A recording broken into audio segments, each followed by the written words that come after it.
Welcome everybody to the Week 4 edition of the 2-on-1 Fast Break podcast. I'm Sean Kennedy, joined in studio by our NFL handicapper Dan Urda. Dan, got a few wins last week, first time on the year. How's it feel?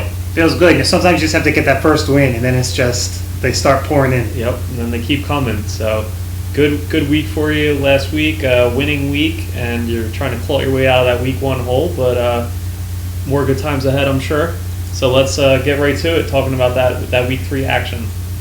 So you had that open teaser with Green Bay getting the win against the Jets back in week 2. You closed that out with Atlanta at home against Tampa Bay. I venture a guess to say that you weren't too worried about that one from the early going. You know, I was sweating it out to the fourth quarter, but they pulled through. They did. It was a 56-14 final. Not really indicative of the disparity between the two teams in that game, as Atlanta controlled the action the entire way in all 3 phases of the game. Devin Hester breaking Deion Sanders' record for return touchdowns in a career. It looked like if they really wanted to, they could have flirted with triple digits, that Atlanta offense. It's pretty crazy to look back and see that Matt Ryan only had 296 yards and 3 touchdowns, which it felt like that was one of those games that should be like an all-time performance. Yeah, he did set the Falcons' completion percentage record for a game, so just showing how efficient he was.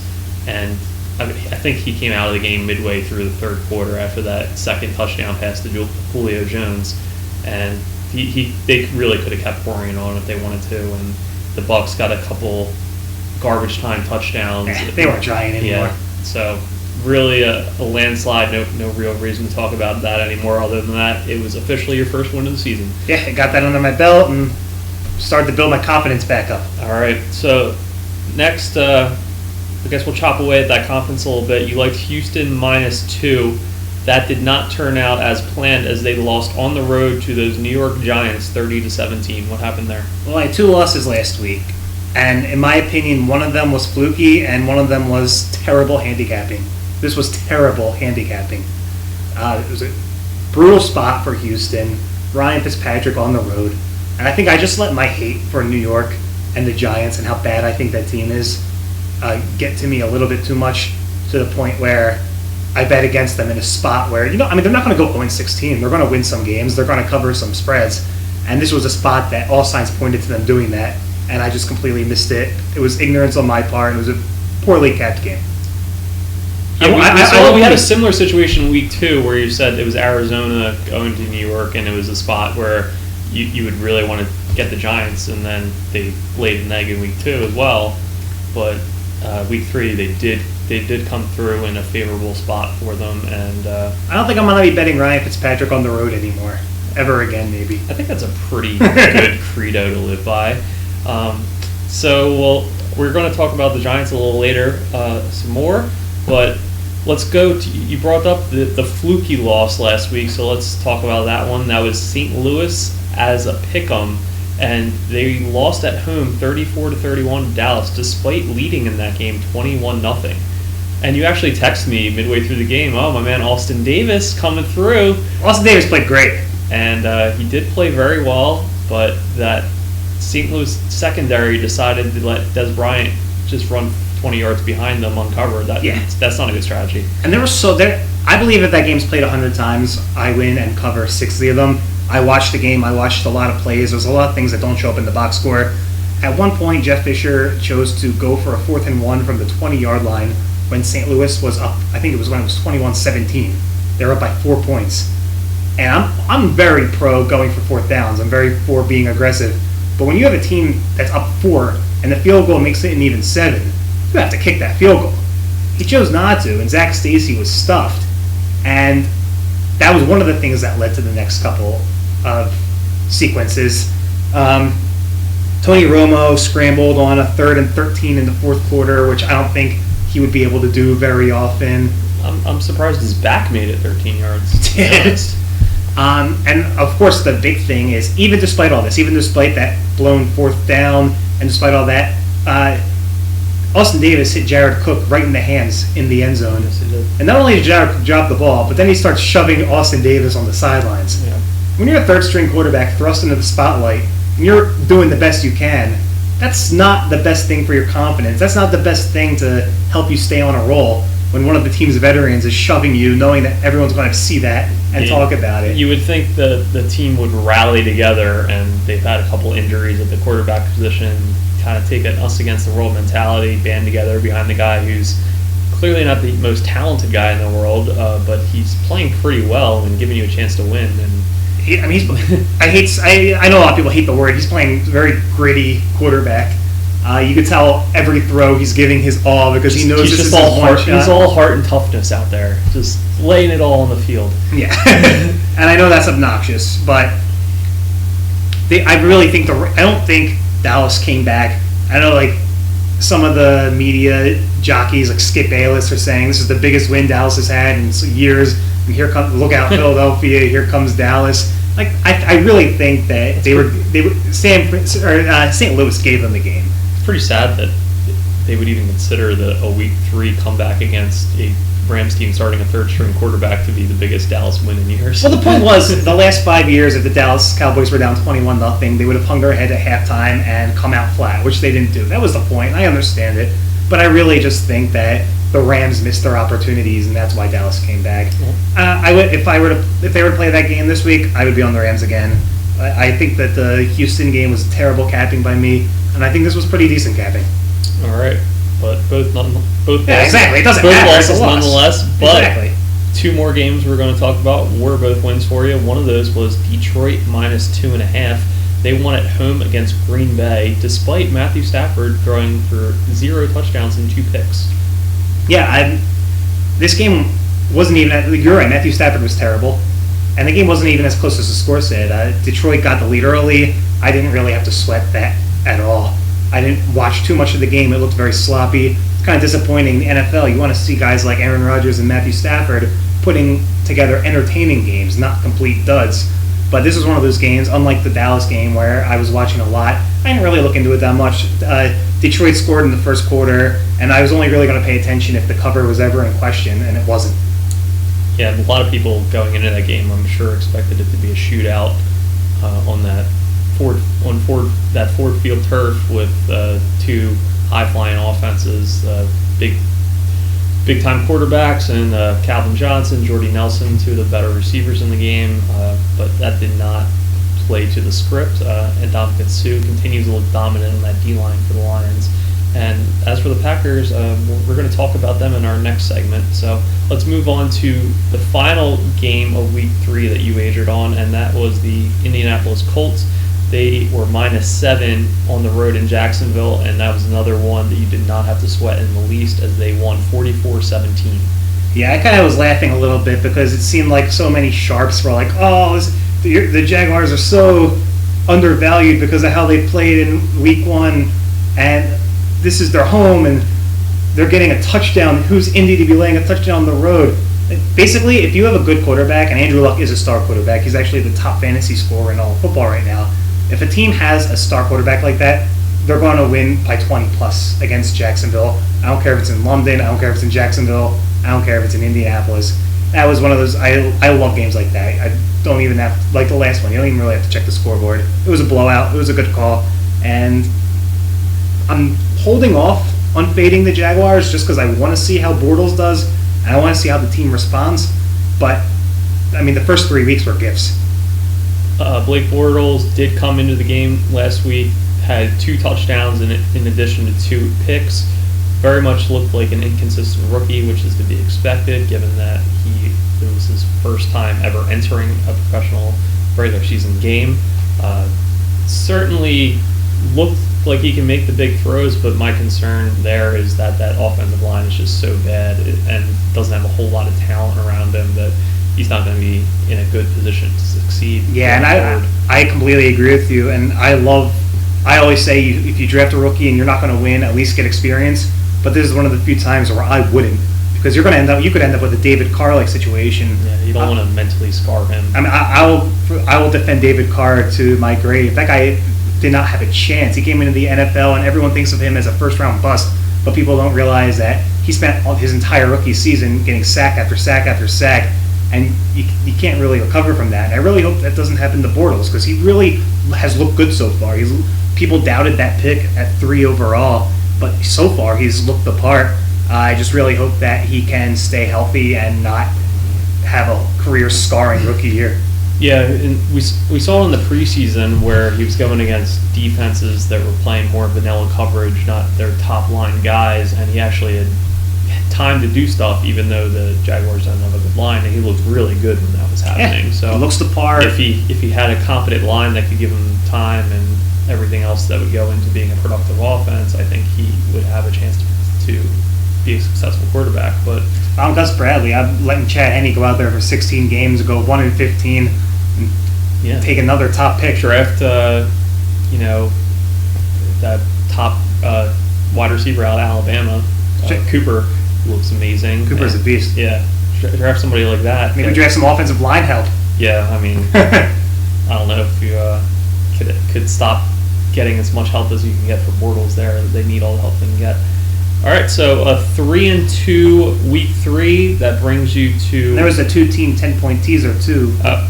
That's true. We do have one teaser still pending that you started week 3, and that was New Orleans -10, or New Orleans New Orleans was at -10, brought down to a pick 'em. The Patriots were at -14, brought down to -4, and both those teams covered, with Patriots winning not too much more than you needed, 16-7, only winning by, or 16-9, only winning by 7 points, and the Saints winning 20-9. So anything you want to discuss there? Not much. The Patriots I had to wait till the fourth quarter. They actually almost blew it because Darren McFadden appeared to tie the game in the fourth quarter with a touchdown, and it was called back, and it did not end up scoring again. Patriots look terrible. Yeah, they really haven't looked good through 3 weeks. Just not giving Tom Brady enough time in that pass protection, which was a concern when they got rid of Logan Mankins.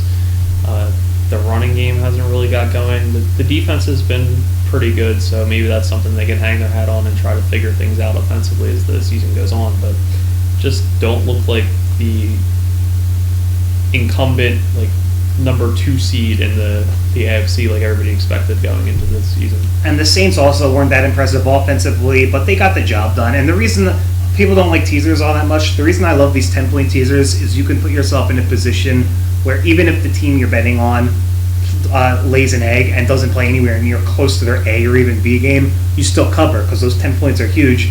And I'm leaving it open. I don't see anything I like with the 10-point tease this week. Hell, I'll keep this open till week 17 if I have to. Yeah, whatever it takes to get the W. So that now concludes all the wagers from week 3, as you do have that 3-team teaser still pending one final leg, and you went 3-2 with your other picks, bringing you to a improving 3-6 on the season. 33%? Isn't that what I promised? Yeah, I think it was the inverse of that, just about. But yeah, we're working our way there. So now we're going to do a quick segment. We're going to talk about 3 teams that are all 1-2 right now, and we're going to discuss whether you're worried or that team's buried. And first team is the New Orleans Saints. We just talked about them winning at home against the Vikings, but that was their first win on the season. So Dan, are you worried or is that team buried? Gotta say, this team I'm worried about.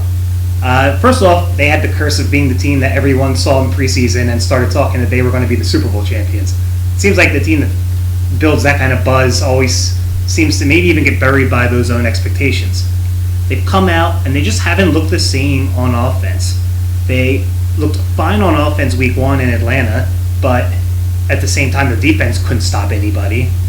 And then against Cleveland, they lost, which you could argue they could have won that game rather easily. But again, the defense didn't step up. And then they beat Minnesota, but they beat an Adrian Peterson-less Minnesota, who put Teddy Bridgewater in at quarterback, only by 11 points at home, and they only scored 20 points. So you gotta wonder. Drew Brees is another year older. You gotta wonder. Darren Sproles, you see how dynamic he is in Philadelphia. That's a huge loss for that offense. Maybe they don't realize quite how important he was. And as dynamic as Brandon Cooks is, he's not replacing everything that Sproles could do. And then you have Marquise Colston, who's been such a stable force for the team. He scored a touchdown Sunday, but that was actually his first catch in 2 games.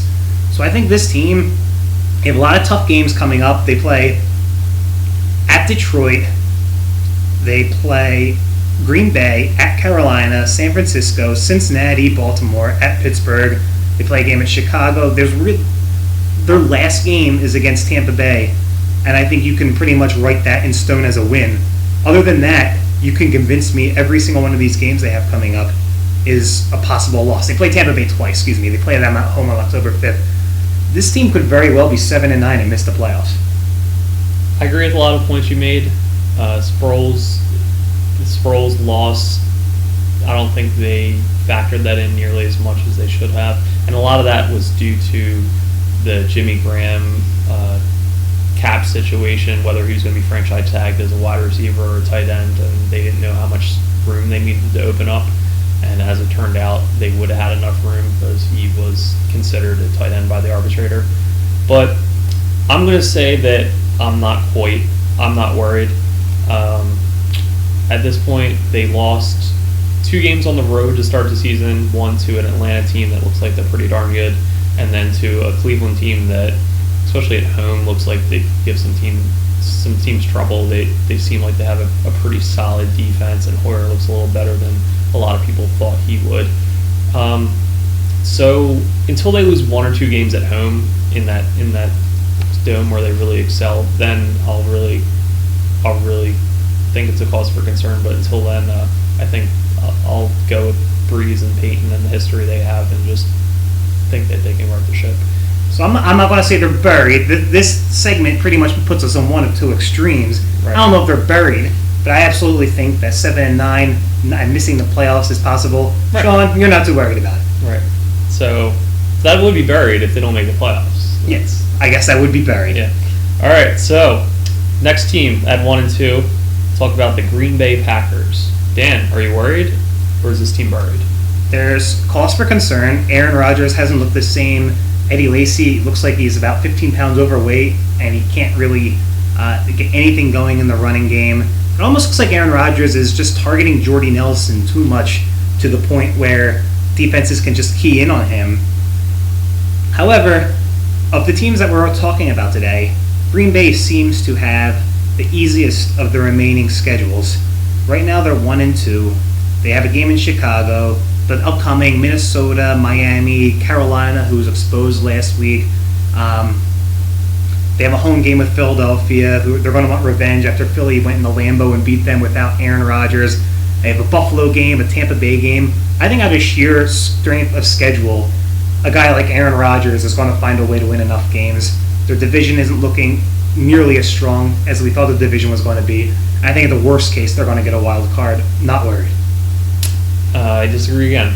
I think this team is buried, and the defense has not looked good. They were shredded by the Seahawks. They looked pretty bad against the Jets for a large portion of that game, and if it wasn't for some Jetsy maneuvers by New York, I think Green Bay could have easily lost that game. And then the defense wasn't a problem last week, but then the Packers weren't able to do anything against a Lions defense that nobody would call world beaters. And the biggest reason I'm concerned is because of that Detroit team. They look to have chopped away some of those inconsistencies that have plagued them in recent years. The defense does look a little better, and the offense has a lot more weapons, even if we didn't quite see that last week. Or the week before. They really had one really good week. That's true. But still, with Detroit and the Bears both ahead of them in the standings currently, and looking a little better than they have in past seasons, and Green Bay just hasn't really put a full game together yet, and with their only win being a comeback victory at home against the Jets, just haven't seen anything to impress me and make me think they were the quality team that I thought they were going to be going into the season. So let me tell you something. This Sunday, they go into Chicago, who just played Monday night, suffered more injuries to their secondary. Their secondary is probably like practice squad level. If Aaron Rodgers can't get something done there, then I'm going to have to agree with you, and I'll drop down to buried. For now, though, out of the sheer strength of schedule, assuming that Aaron Rodgers can be even a shell of what we know he can be, I just think they have enough wins. I'm not like I think you're right in terms of all those problems you said about them. I just think that there's 9 or 10 wins on the schedule. Okay. All right. Well, to agree to disagree once again. And the final team that we're going to discuss that's at 1-2 so far is the San Francisco 49ers. Dan, are you worried or is this team buried? This team's buried. So I've talked about this a lot, and I don't want to be too repetitive, but I believe sometimes everything goes wrong for a team during a certain year. San Fran had a really good run, but you just watch them play right now. They're taking stupid penalties. Colin Kaepernick looks like he spent the entire offseason filming commercials and not getting better, which he was still a project at quarterback. He had incredible athleticism, but he has accuracy issues, and he needed to continue to improve and not think that he's a superstar, and it kind of looks like he did. And injuries on defense, they let a bunch of guys who were important defensive keys last year go through free agency. And Frank Gore, I feel like we've said this every year since 2010, but I think this is the year where he finally actually is done. I think this team's buried. They're 1-2 in the NFC West, and if they lose to Philadelphia this Sunday, which they might not, they might very well win, but you start off 1-3 in the NFC West, you're buried. I agree with you this time. Yeah, we got one. Yeah, I think they're buried. Talking about... Haven't even played Seattle yet. Yeah, there was the rumors before the season that Jim Harbaugh was in trade discussions, and then now there's all the rumors about him taking the Michigan job down the road. Just doesn't seem like the focus is... it doesn't seem like a united locker room. Doesn't seem like the focus is really on this season. No, not at all. Defense has a ton of injuries.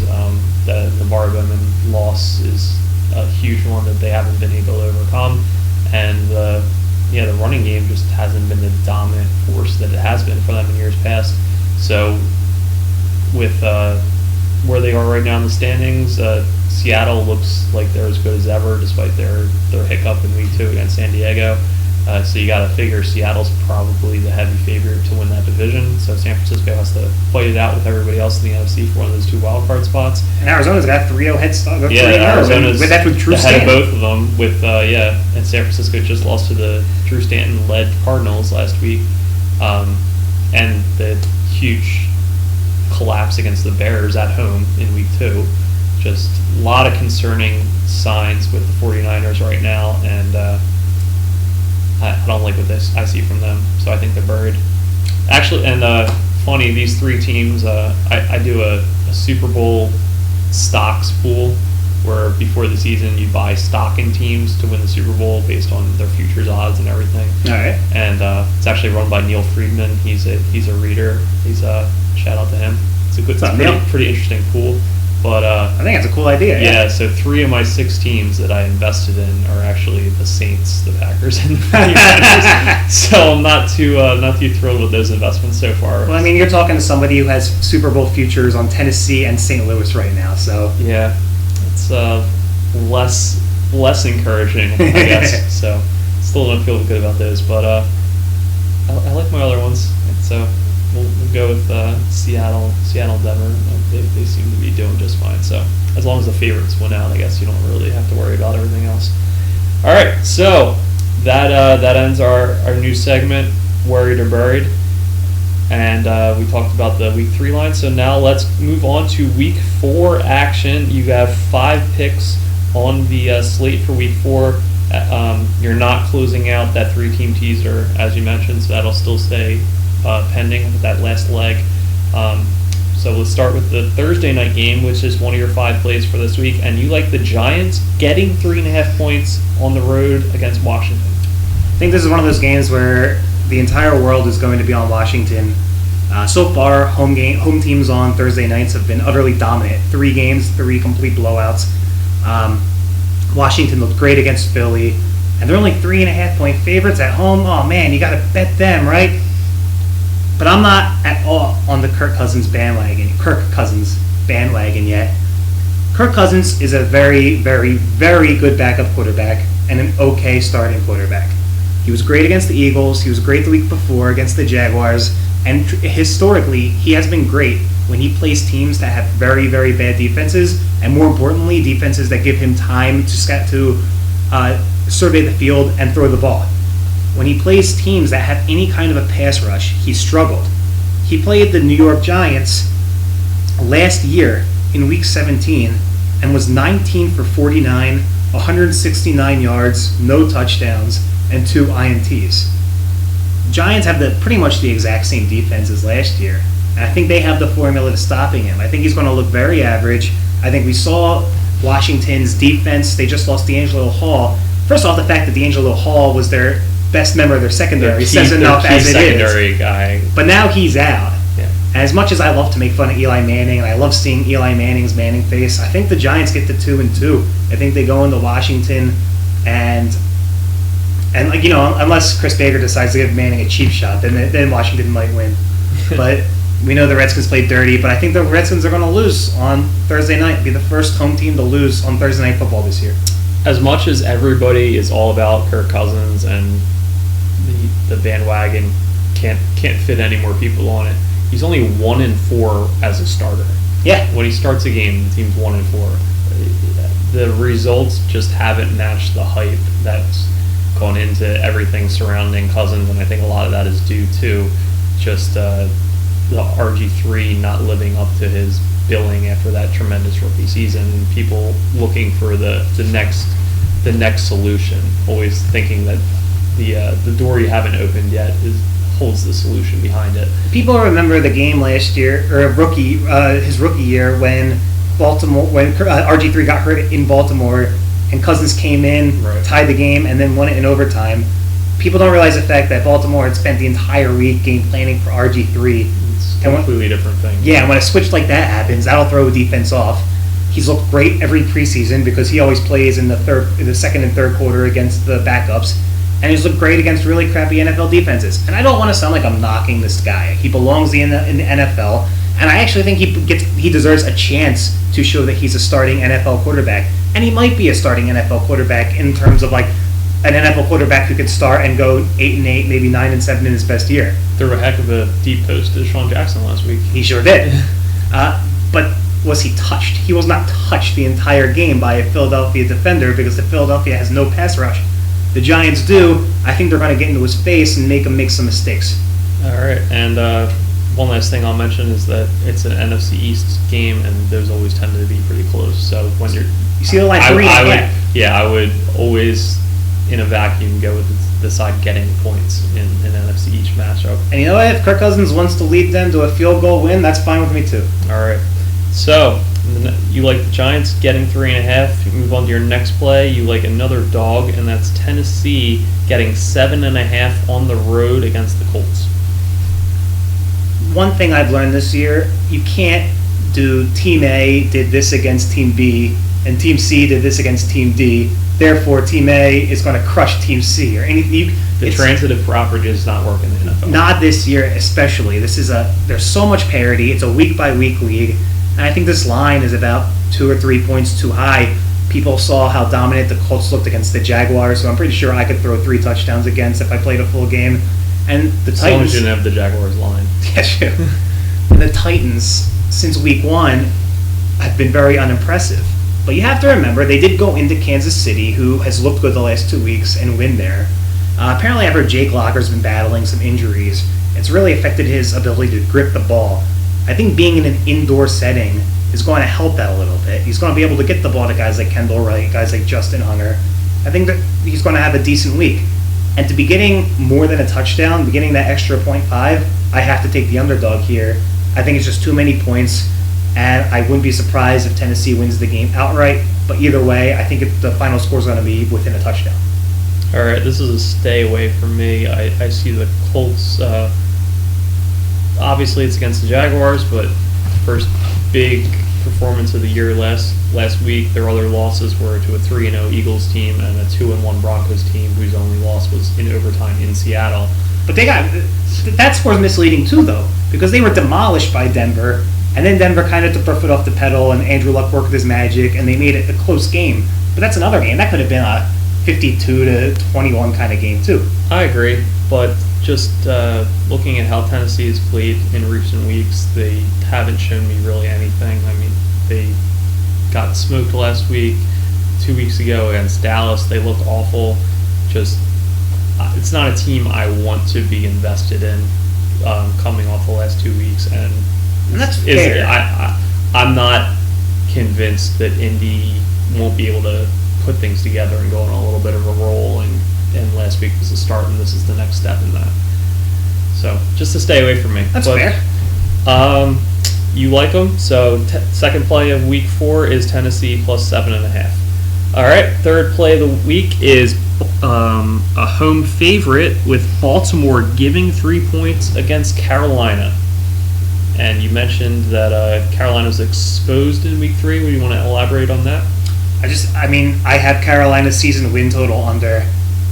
They barely escaped a win in Tampa Bay, which looked impressive, but we've seen how bad Tampa Bay can actually be now. I just don't like this Carolina team at all. I think the defense is actually so good still was a little bit overblown, and I think that they were really exposed. If you do the dink and dunk kind of offense, you can score points against them. And I kind of think the way that Pittsburgh did it with Roethlisberger and Wheaton and Antonio Brown is going to be pretty much the exact same thing that Baltimore's going to do with Flacco and Steve Smith and Torrey Smith. I think Steve Smith's going to have an enormous game here. He's playing his old team too. If he doesn't get ejected before the game starts, they say guys are fired up to face their old teams. I think they need a whole other level of anticipation for how Steve Smith is looking into this matchup. Steve Smith's going to have like a knife in his sock. He might just have a ball of a sock of quarters. Just running downfield, just nothing is going to get in his way. He's going to be a definition of a missile out there, just blocking people into oblivion, and he's going to be a tough guy to take down for sure. And Baltimore is kind of impressed me this year. Their week 1 loss to Cincinnati. Now Cincinnati looks really, really good, so the fact that they played them so close in Cincinnati looks a little more impressive than it did. And I think that these teams are heading in opposite directions. I think Baltimore is primed to make a run. They do have to get their tight end situation figured out because Dennis Pitta's hurt. But they got Owen Daniels. They do have Owen Daniels. When Owen Daniels can step right in and fill in. Very quality fill-in. And it looks like they have this Taliaferro kid as a running back who... He looked good. Yeah, he looks like he can play. I agree with you here. I think Carolina might be signing a street free agent to start at running back because they have injuries to D'Angelo Williams, Jonathan Stewart, and Mike Tolbert. It's very possible none of those 3 are in the lineup. Defensively, they don't have a good secondary. They have an excellent front 7. They did lose Greg Hardy because he decided because of his off the field activities, and while they were right to release or to put him on that commissioner exempt list, it does hurt the defense. The passing game for Baltimore can do some damage against them, and I don't think Carolina is explosive enough in their own passing game to be able to do much damage without a running attack when they're down their top 3 runners. So I agree with you here. Baltimore at home only giving 3. I think that's a good spot for them. All right, moving on to the fourth play of week 4. This is the one that could be the worst play ever. It could be the worst play ever. You heard it here first. Tampa Bay getting 7.5 on the road in Pittsburgh. Dan, they just lost 56-14. There's no way they can stay within 7.5 points of Pittsburgh. And I'm banking that that's exactly what they want you to think. Pittsburgh looked very... how bigger opposites could you possibly have with how Pittsburgh looked on Sunday night on national television with how Tampa Bay looked Thursday night on national television? You think this line's going to be, 10-11? Nah, 7.5. Certainly begging people to take the Steelers. The Steelers' defense is very, very injured right now. I think that this is going to be the game where Vincent Jackson and Mike Evans actually do something. And if this team has any pride whatsoever, they took this long week. They had a full week plus the 2 extra days.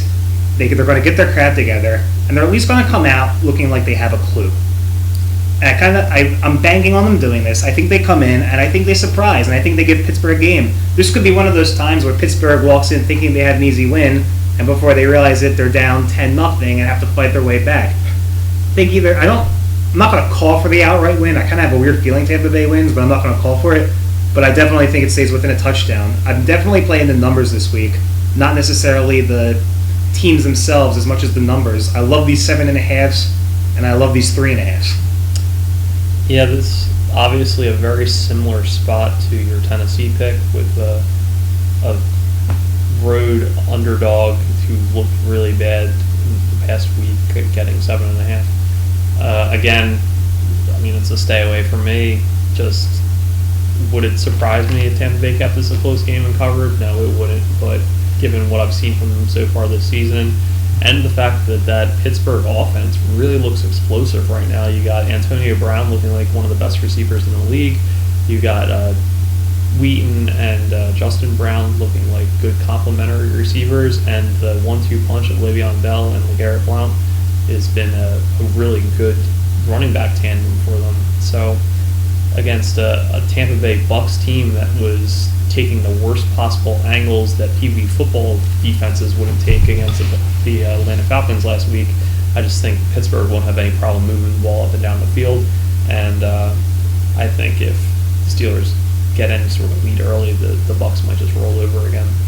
And I'm banking on this being the year of the underdog, and this being the year. Last year, favorites covered at a crazy high rate, and I'm banking on a lot of close games this year. I believe in the parity. Everything you said is right, but I also don't think that Tampa Bay is as bad as they appear to be. And while I do like Pittsburgh, I have that plus 180 prop on Pittsburgh to make the playoffs. I also don't think they're as good as we saw. Yeah, no one's as bad as Tampa Bay looked last week. So, all right, that's your fourth play, Tampa Bay getting 7.5. Your final play of Week 4, closing out your 5-game slate, is a total. You like the over in the New Orleans-Dallas game, over 52.5. That's in Big D, Sunday night game. And you talked a few weeks back about how you are going to look for these spots to go with the over in Dallas games, and here's one of them. Yeah, and people started with the whole Dallas's defense isn't that bad narrative after the first 2 weeks, and then Austin Davis goes in there and puts up 31 points. I think that whole thing was a fraud. The defense is a fraud. They just don't have good players. There's no other way to put it. They've been praising the coordinator. They've been praising the scheme. They just don't have talent on that defense. I'm not sure if Ronaldo McClain is going to play Sunday. He didn't play last Sunday, and it was a huge loss. But I think we have a dome, indoors, primetime. This is all the makings of a game where each team gets to 30. I kind of think for the Saints, this is kind of like, when you're in college and you have a little bit of a dry spell, it seems like you can't hook up, so you take home an ugly chick once, and it kind of fixes everything for you. The Vikings were their ugly chick? I think the Cowboys are their ugly chick. Okay. Because the Vikings at least gave them a respectable effort on defense. I think the Cowboys are going to let Breeze have a classic Drew Brees game, throw all over them. I think this game is one of those first to 30 games. So give me the Saints winning the game, but I'm not going to take them in the spread. I'm thinking it's like a 33-28 kind of game. Yeah, I agree. I think that this is the start of my not worried about the Saints run. I think this is a very exploitable road game for them, and I think Dallas got their win last week, and they were lucky to escape. Maybe a little sigh of relief. They're not going in with the same urgency they might have if they had lost to the Rams in Week 3. So I think Saints are going to pull up plenty of points. I like them to win, and I like the over as well.